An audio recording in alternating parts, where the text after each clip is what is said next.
నమస్తే welcome to V3 news లక్ష్యం సమాజహితం నేను శృతి బులెటిన్ లో ముందుగా హెడ్లైన్స్ చూద్దాం సంగారెడ్డి జిల్లా వందనపురి కాలనీలో విజిలెన్స్ అధికారుల ఆకస్మిక తనిఖీలు నిషేధిత గుట్కా ప్యాకెట్లను స్వాధీనం చేసుకున్న ఎన్ఫోర్స్మెంట్ అధికారులు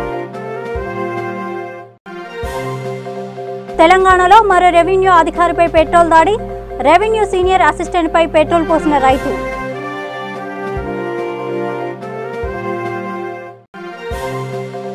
విశాఖ గాజువాక డెక్కన్ ఫెడతర్ చికెన్ రెస్టారెంట్లో అగ్ని ప్రమాదం భయాందోళనతో పరుగులు పెట్టిన స్థానికులు మంటలను అదుపు చేసిన ఫైర్ సిబ్బంది డిసెంబర్ వచ్చే నెల 27 వరకు అయ్యప్పకు నిత్య పూజలు పంబా దగ్గరకు వేలాదిగా అయ్యప్ప భక్తులు 10,000 మంది పోలీసులతో భద్రతా కట్టుదిట్టం ఇక వివరాల్లోకి వెళితే పిఎస్ పరిధిలోని వందనపురి కాలనీలో ఓ ఇంట్లో నిల్వ ఉంచిన నిషేధిత గుట్కా ప్యాకెట్లను విజిలెన్స్ అండ్ ఎన్ఫోర్స్మెంట్ అధికారులు పట్టుకున్నారు. విశ్వసనీయత సమాచారంతో బండదారి నరసింహులు అనే వ్యక్తి ఇంటిపై రెవెన్యూ అధికారులతో కలిసి దాడి చేయడంతో అసలు నిజం బయటకొచ్చింది. గుట్కా సిగరెట్ తయారుకు ఉపయోగించే ముడి పొగాకు అధికారులు సీజ్ చేశారు.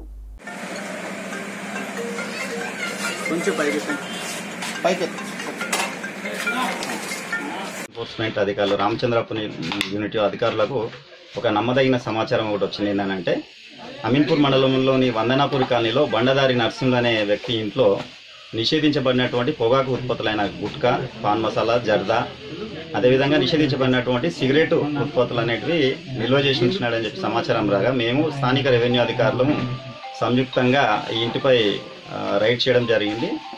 ఆ ఇంటిని తనిఖీ చేసి చూడగా ఇంట్లో వివిధ రకాలైనటువంటి గుట్కా ఉత్పత్తులు అనగా విమల్, సాగర్, ఆర్ఆర్, మిర్రర్ మొదలైనటువంటి గుట్కా ప్రోడక్ట్స్, అదేవిధంగా బ్లాక్, గరం, ఎస్సాలైట్, మోండ్, విన్ మొదలైనటువంటి సిగరెట్ ఉత్పత్తులు, అదేవిధంగా పాన్ మసాలా ఉత్పత్తులు, వివిధ రకాలైన పాన్ మసాలా ఉత్పత్తులు, పాన్ బహార్, సిగ్నేచర్ ఇలాంటివి చాలా ఉన్నాయి.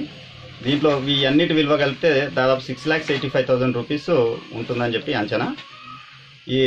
ఆ వ్యక్తి బండదారి అర్జున్ అనే వ్యక్తిని విచారించగా వీటి అన్నిటిని కూడా లింగంపల్లిలోని హోల్సేల్ షాపుల నుంచి తీసుకొచ్చి లోకల్గా పాన్ షాప్ల వాళ్ళకి, కిరాణా షాప్ల వాళ్ళకి అమ్ముతానని చెప్పి చెప్పడం జరిగింది. వీటిని సీజ్ చేసుకోవడం జరిగింది. వీటిని సీజ్ చేసి ఫుడ్ ఇన్స్పెక్టర్ సంగారెడ్డి వాళ్ళకు హ్యాండ్ ఓవర్ చేయడం జరుగుతుంది ఫర్దర్ ప్రాసెస్ గురించి. అదేవిధంగా ఆ వ్యక్తిపై అమీన్పూర్ పోలీస్ స్టేషన్లో క్రిమినల్ కేసు కూడా నమోదు చేయడం జరుగుతుంది. ఇతను ఒకడే, ఈ మెయింటైన్ చేసేది మాత్రం ఇతను ఒకడే. తెలంగాణలో మరో రెవెన్యూ అధికారిపై పెట్రోల్ దాడి జరిగింది. అయితే ఈ ఘటనలో ఎవరికి ఎలాంటి ప్రాణహాని జరగలేదు. భూ సమస్య పరిష్కరించడం లేదని ఆగ్రహించిన రైతులు రెవెన్యూ సీనియర్ అసిస్టెంట్పై పెట్రోల్ పోసిన ఘటన కరీంనగర్ జిల్లాలో చోటు చేసుకుంది. సీనియర్ అసిస్టెంట్ రామచంద్రన్పై పెట్రోల్ పోసి హల్చల్ చేశాడు. అక్కడున్న కంప్యూటర్లపై కూడా పెట్రోల్ పోశాడు. దీంతో అక్కడున్న రెవెన్యూ సిబ్బంది అలర్ట్ అయ్యి కనకయ్యను అదుపులోకి తీసుకున్నారు. పోలీసులకు సమాచారం అందించి అప్పగించారు. అయితే తన భూమి సమస్యను పరిష్కరించడం లేదనే దానిపై అలా అధికారిపై పెట్రోల్ పోసానని కనకయ్య చెబుతున్నాడు.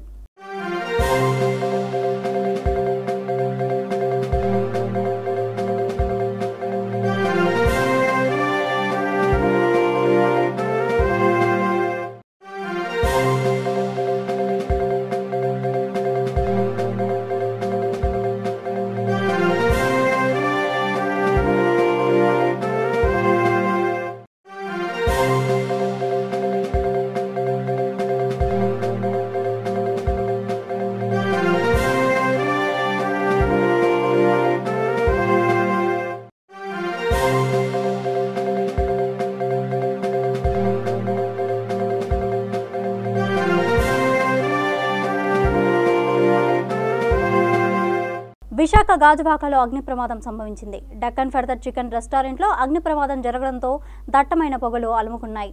దీంతో స్థానికులు ఇబ్బంది పడ్డారు. నిర్వాహకుల సమాచారంతో ఫైర్ సిబ్బంది అక్కడకు చేరుకుని మంటలను అదుపులోకి తీసుకువచ్చే ప్రయత్నం చేశారు.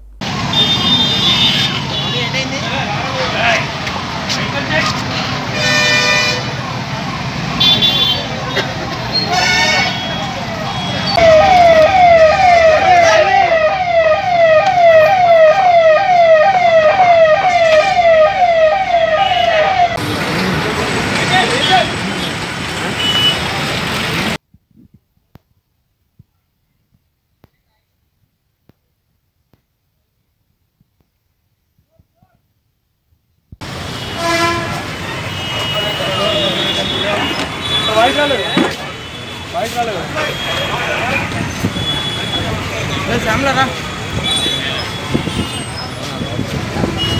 శబరిమల ఆలయ ద్వారాలు తెరుచుకున్నాయి. దీంతో డిసెంబర్ వచ్చే నెల 27 వరకు అయ్యప్పకు నిత్య పూజలు నిర్వహిస్తారు. ఇప్పటికే పంబా దగ్గరకు వేలాదిగా అయ్యప్ప భక్తులు చేరుకున్నారు. అయితే ఎటువంటి అల్లర్లు జరగకుండా ఆలయ పరిసరాల్లో 10,000 మంది పోలీసులతో భద్రత కట్టుదిట్టం చేశారు అధికారులు.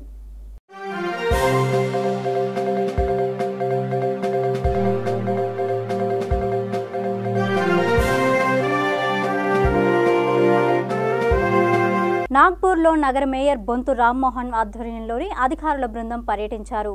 నాగ్పూర్లో రోడ్ల నిర్వహణ, మెట్రో కారిడార్, ఇంజనీరింగ్ పనులు తదితర అంశాలపై అధ్యయనం చేశారు. మున్సిపల్ శాఖ ముఖ్య కార్యదర్శి అరవింద్ కుమార్, జీహెచ్ఎంసీ సీఈలు జియావుద్దీన్, శ్రీధర్, ఓఎస్టీ సురేష్, ఎస్సీలు ఈ పర్యటనలో పాల్గొన్నారు. I think what is being done here is perhaps unique in the sense of we're just trying to find out. I think Jaipur some 1 kilometer stretch is done. Half a kilometer. But on a more commercial basis, on a more regular basis, I think this is the first project of its type in the country. It includes stations also. So the major issue, as all of us are facing, is the issue of land acquisition in thickly congested areas. So once we are either laying a road or flyover, or if we are laying a metro, so it should be parallel, like the double decker. So if we have that provision in all our flyovers or metro, that there is a provision to put flyover in metro or to have a metro on flyovers, this will kind of obviate the need for land acquisition in future and cost escalations and things like that. So I think and the morning visit what we saw, it's been absolutely wonderful and eye-opener in the sense that more than 3 kilometer stretch is almost completed, and it shows. And without disturbing the road below. Without disturbing the road below, traffic is going on. So this, I guess, will be able to take care of traffic going towards the airport and beyond for next maybe 30-40 years, if not more.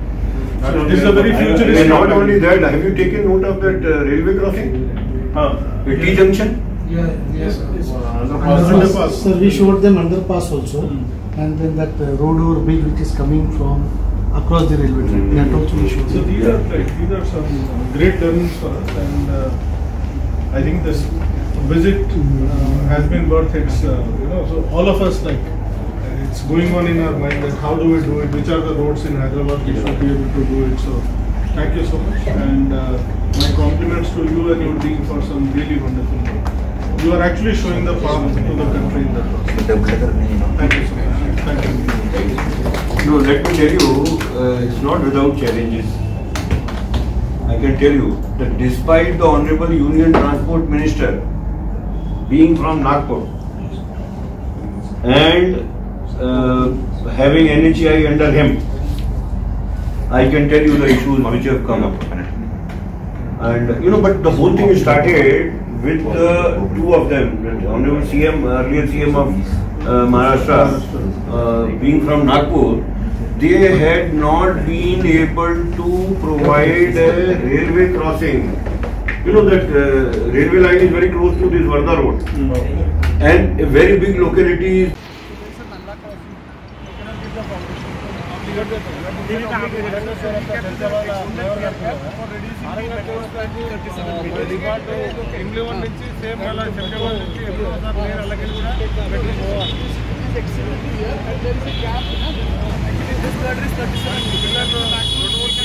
భారతదేశ చరిత్రలో మొట్టమొదటిగా మహిళా ఉక్కు మనిషిగా పేరుగడించిన స్వర్గీయ ఇందిరాగాంధీ 102వ జన్మదిన వేడుకలు యాదగిరిగుట్ట పట్టణంలోని కాంగ్రెస్ పార్టీ కార్యాలయంలో ఘనంగా నిర్వహించారు.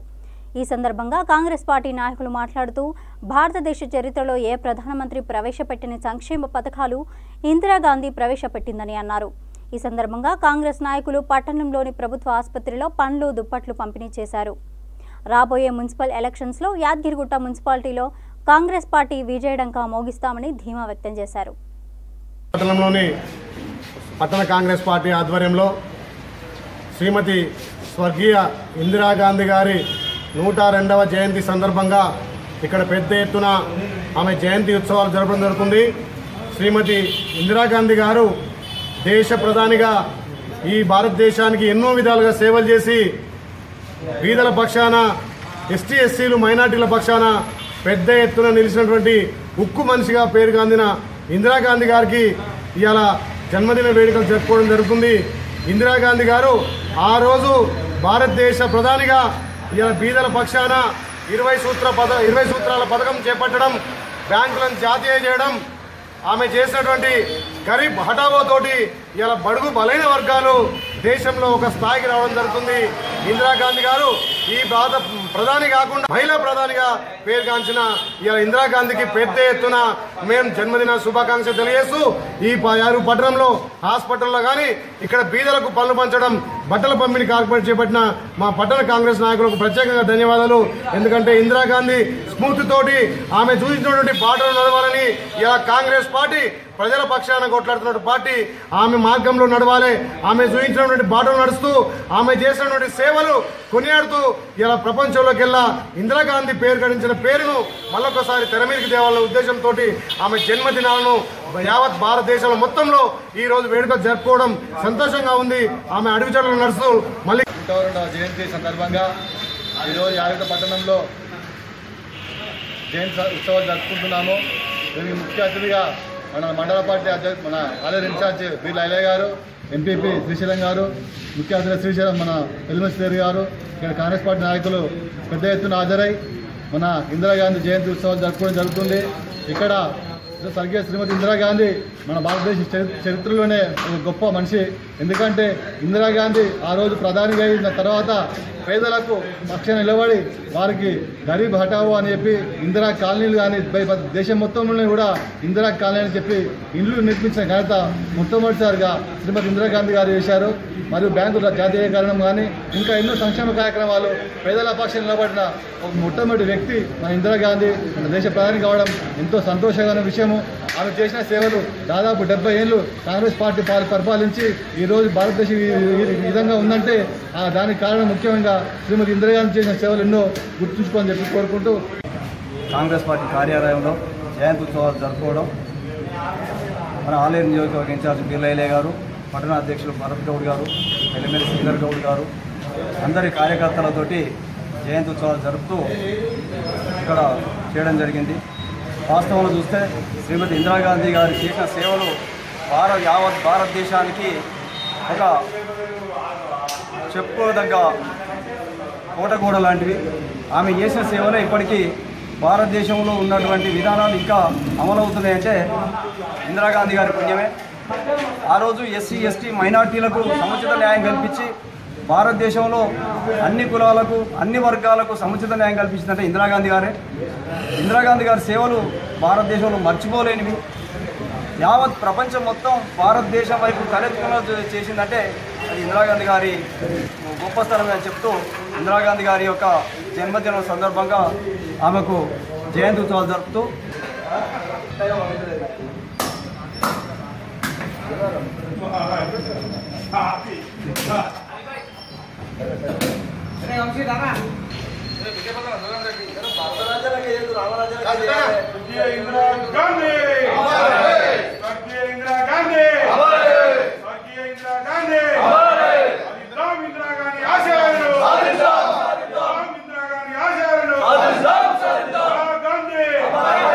సూర్యాపేట జిల్లా మునగాల మండలంలోని రేపాలలో ప్రపంచ మరుగుదొడ్ల దినోత్సవం సందర్భంగా రేపాల గ్రామంలో పాఠశాల విద్యార్థులతో కలిసి గ్రామ గౌరవ యాత్ర ర్యాలీ నిర్వహించారు.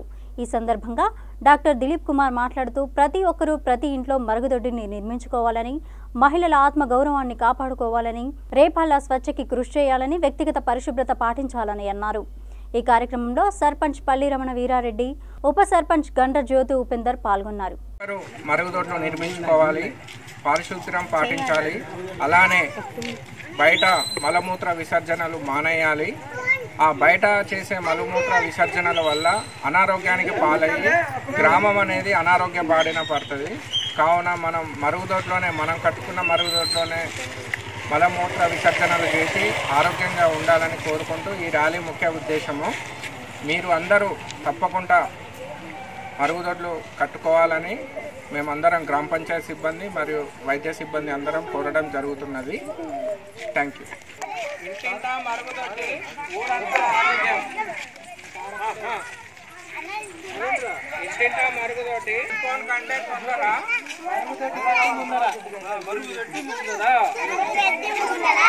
సూర్యాపేట జిల్లా మునగాల మండలంలోని జగన్నాథపురం గ్రామంలో ప్రపంచ మరుగుదొడ్ల దినోత్సవం సందర్భంగా జరిగిన గ్రామ గౌరవ యాత్రలో పాల్గొన్న సర్పంచ్ వెంపటి భీష్మరావు మాట్లాడుతూ ప్రతి ఒక్కరి ఇంట్లో మరుగుదొడ్డి నిర్మించుకోవాలని, మహిళల ఆత్మ గౌరవాన్ని కాపాడుకోవాలని పేర్కొన్నారు.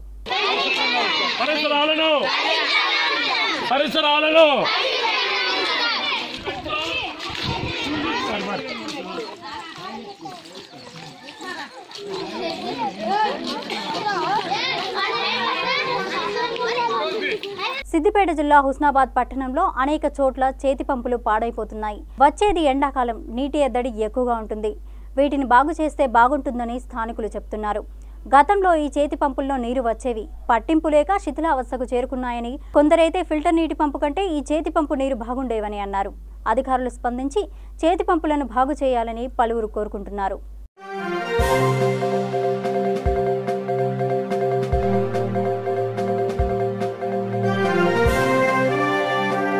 సూర్యాపేట జిల్లా హుజూర్నగర్ నియోజకవర్గంలో స్థానిక మల్లన్న నగరంలో ఏర్పాటు చేసిన స్వచ్ఛ భారత్ కార్యక్రమంలో స్థానిక ఎమ్మెల్యే శానంపూడి సైదిరెడ్డి, మాజీ చైర్మన్ దంతగాని శ్రీనివాస్ పాల్గొన్నారు.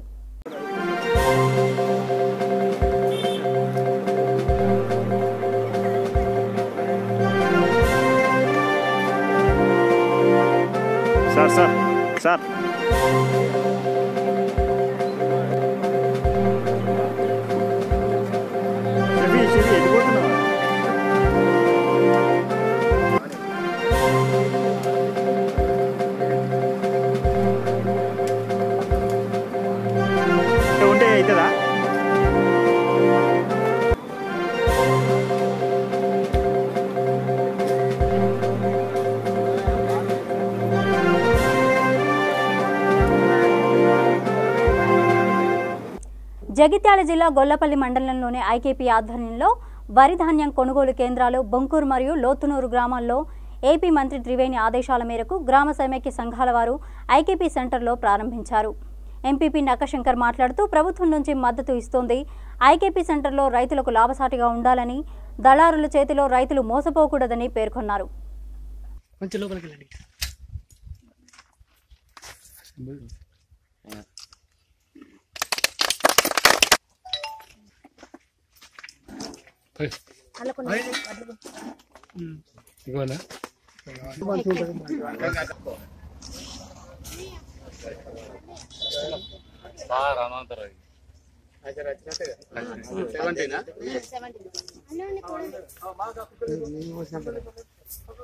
యాదాద్రి భువనగిరి జిల్లా చౌటుప్పల్ మండలంలోని ఆరిగూడెం గ్రామంలో హరితహారం కార్యక్రమంలో భాగంగా ప్రభుత్వం మొక్కలు నాటితే దివిస్ పరిశ్రమ యాజమాన్యం 1,00,000 మొక్కలు అంటూ కార్యక్రమం ప్రచారం చేసుకోవడంపై ఆగ్రహం వ్యక్తం చేస్తూ ఆరిగూడెంలో ట్రీ గార్డులపై ఉన్న దివిస్ పేరును ప్రజాప్రతినిధులు, యువకులు తొలగించారు.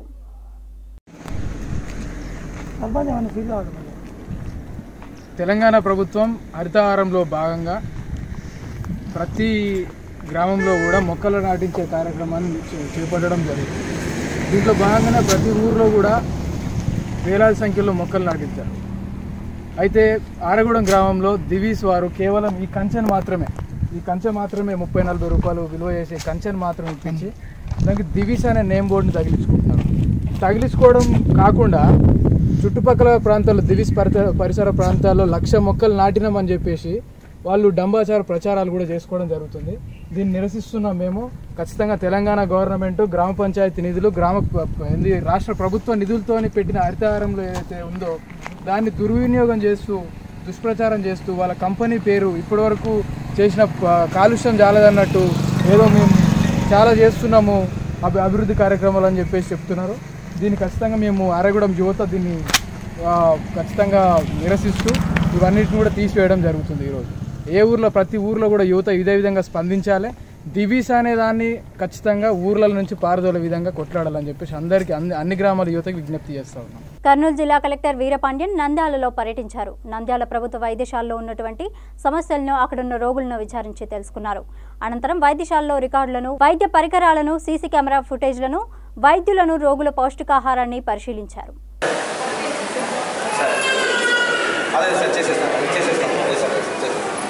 మార్నింగ్ సరే సార్ మార్నింగ్ అంటే చెప్పిన తర్వాత అదే అమ్మా 2 గంటలు చెప్పిన తర్వాత ఎందుకు కూర్చుంటున్నారు టైం ఉంది కదా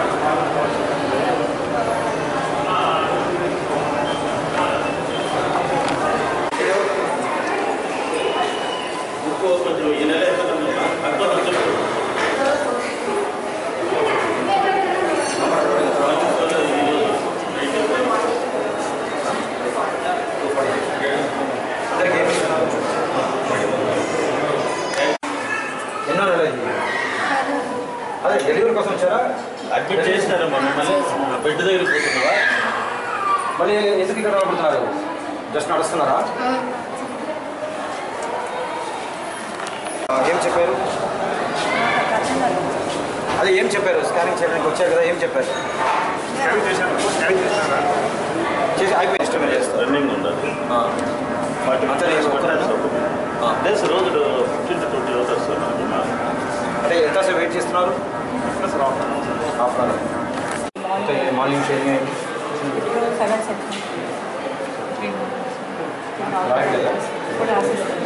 సెక్షన్ అయినాక వచ్చి పోస్ట్ ఆఫీస్ మనమే వెళ్ళకూడదు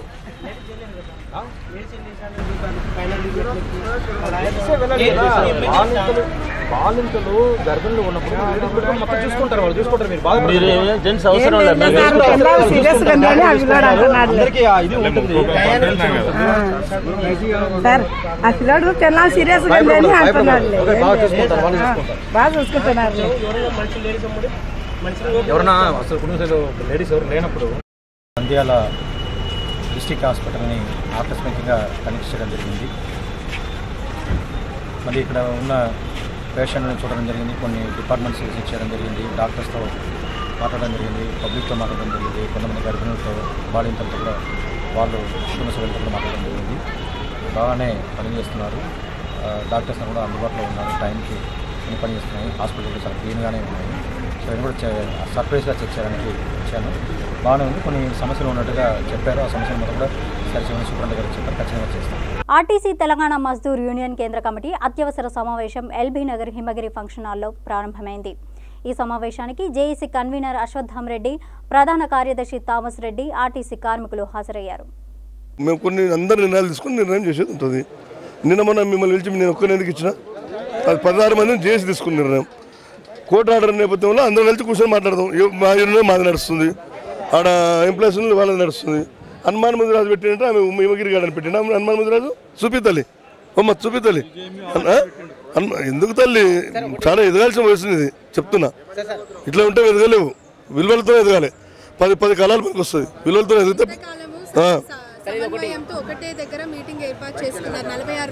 హనుమంతు మేమా నీకు పరిజ్ఞానం లేదు తల్లి, నేను చెప్తా నీకు పరిజ్ఞానం లేదు. నీకు ఇంకో విషయం అవును చెప్తా చూడు, చెప్పేది నేను ఇప్పుడు చెప్తా, రికార్డ్ చేసిన సరే. ఇది కోర్టు ఆర్డర్ నేపథ్యంలో ఏ యూనియన్ కమిటీ సభ్యులతో వాళ్ళు మాట్లాడుకుని సాయంత్రం అందరం కలిసి ఉమ్మడిగా నిర్ణయం ప్రకటిస్తాం. ఉదాహరణగా 5 తారీఖు నాడు ముఖ్యమంత్రి అందరూ విధులకు హాజరు కావాలని చెప్పిన రోజు 4 తారీఖు నాడు ఎంప్లాయీస్ యూనియన్ ఆఫీస్లో ఎంప్లాయీస్ యూనియన్ మీటింగ్ అయింది. మేము సుందర విజ్ఞాన భవన్లో మా మీటింగ్ పెట్టుకున్నాము. సూపర్వైజర్ అసిస్టెంట్లు వాళ్ళు వేరే దగ్గర పెట్టుకుని అందరం కలిసి ఉమ్మడిగా సాయంత్రం ప్రెస్ మీట్ పెట్టినాము. ఇలా మేము జాయింట్ యాక్షన్ కమిటీ అంటూ విడిపోయింది లేదు. ఇది ఇలా కోర్టు ఆర్డర్ నేపథ్యంలో, నేను ఇచ్చే కోర్టు ఆర్డర్ నేపథ్యంలో టోటల్గా మా కార్మిక వర్గానికి మా యూనియన్ సంబంధించిన నాయకులు కార్మికులు మేము వివరిస్తాము. వాళ్ళు చెప్పిన నిర్ణయం ఫైనల్ నిర్ణయం ఉంటుంది. మెజార్టీ కార్మికులు దీంట్లో కూడా 1-2 భిన్నాభిప్రాయాలు ఉండొచ్చు, కానీ మెజార్టీ కార్మికుల అభిప్రాయం ప్రకారంగా మేము మళ్ళీ వాళ్ళ మెజార్టీ కార్మికుల అభిప్రాయం తీసుకుంటాము. ఎంప్లాయీస్కి సంబంధించి ప్లస్ జేఏసీ సూపర్వైజర్స్కి సంబంధించి మీకు తీసుకుంటాము. సిఐటికి సంబంధించిన అభిప్రాయం తీసుకున్నాక అందరం తీసుకున్నాక ఏకాభిప్రాయానికి సాయంత్రం మేము జేఏసీగా ఉమ్మడిగా మా యొక్క నిర్ణయాన్ని వెలిపిస్తాం. అప్పటి వరకు దయచేసి ఇది ఇంటర్నల్ మీటింగ్ కాబట్టి కోఆపరేట్ చేయాల్సిందిగా కోరుతున్నాం. సాయంత్రం తర్వాత ఇక్కడ మా మీటింగ్ తర్వాత నిర్ణయిస్తాం. అది సాయంత్రం ఉంటుందా ఎప్పుడు ఉంటుందో మేము సాయంత్రం తర్వాత నిర్ణయిస్తాం. నేను చాలా స్పష్టంగా చెప్పడం జరిగింది. సడక్ బంద్ క్యాన్సిల్ చేసినాము. సూరత్ బాబు వాతావరణం ఒక టీవీ అని ఇస్తున్నాడు, చర్చలు బేషరతుగా జాయిన్ అవుతున్నాడు. మేము మేనేజ్మెంట్ అంటే మేము అలాంటివి చెప్పలేదని అంటున్నారు. మేము మేనేజ్మెంట్ అడుగుతున్నాము, ఆయన చెప్తున్నాడు బేషరతుగా వస్తే జాయిన్ చేసుకుంటామని మేనేజ్మెంట్ అంటుందంట. మేనేజ్మెంట్ అంటుంది మాకు ఎలాంటి ఆర్డర్స్ రాలేదని మేనేజ్మెంట్ అంటుంది. కాబట్టి దయచేసి ఇంటర్ప్రిట్ చేయొద్దండి. 48,000 మంది కార్మికుల కుటుంబాలు ఉన్నాయి దీంట్లో. టీవీ వాళ్ళు పెద్ద మనసుతో 46 రోజులు సహకరించి అదేవిధంగా సహకరించండి. కొంతమంది ఎవరో పిలిస్తే మా మీద చెప్పొద్దండి. మిమ్మల్ని ఎవరైతే అక్కడ ఆహ్వానించారో ఆ యూనియన్ ఆఫీస్కి వెళ్ళండి, వాళ్ళ బయటలు తీసుకుంటే దయచేసి ఇక్కడ తెలంగాణ మజ్దూర్ మీటింగ్ నడుస్తుంది. ఇది పూర్తిగా మా ఇంటర్నల్ మీటింగ్. దయచేసి ఎవరు ఈ మీటింగ్లో పాత్రికేయ మిత్రులందరూ మీకు మేము బయటలు ఇచ్చినట్టు సాయంత్రం మళ్ళీ అందరం ప్రెస్ మీట్ పెడతాం. మేము బిఫోర్గానే చెప్తాం, సాయంత్రం పెడతామా రేపు చెప్తాం అన్నది మీకు బిఫోర్గా పెట్టి ప్రెస్ మీట్లో మా నిర్ణయం ప్రకటిస్తాం.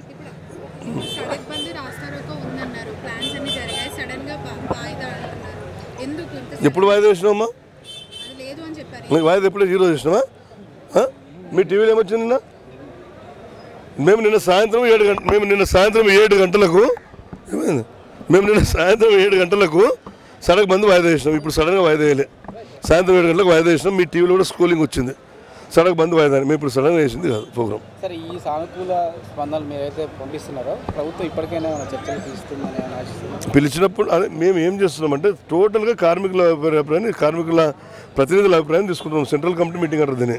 అంటే రాష్ట్రంలోని 97 డిపోలు, 4 నాన్ ఆపరేషన్ యూనిట్లు, రీజన్లు, జోన్లు, అందరూ సంబంధించిన కార్యదర్శులు, గ్యారేజ్కి సంబంధించిన వ్యక్తులు వీళ్ళందరూ ఉన్నారు కాబట్టి అందరి అభిప్రాయం తీసుకొని మేము నిర్ణయాన్ని ప్రకటిస్తాం. ఓకే, అప్పటిదాకా దయచేసి సహకరించండి. బులెటిన్ ముగించే ముందు హెడ్లైన్స్ మరోసారి చూద్దాం. సంగారెడ్డి జిల్లా వందనపురి కాలనీలో విజిలెన్స్ అధికారుల ఆకస్మిక తనిఖీలు. నిషేధిత గుట్ఖా ప్యాకెట్లను స్వాధీనం చేసుకున్న ఎన్ఫోర్స్మెంట్ అధికారులు. తెలంగాణలో మరో రెవెన్యూ అధికారిపై పెట్రోల్ దాడి. రెవెన్యూ సీనియర్ అసిస్టెంట్పై పెట్రోల్ పోసిన రైతు.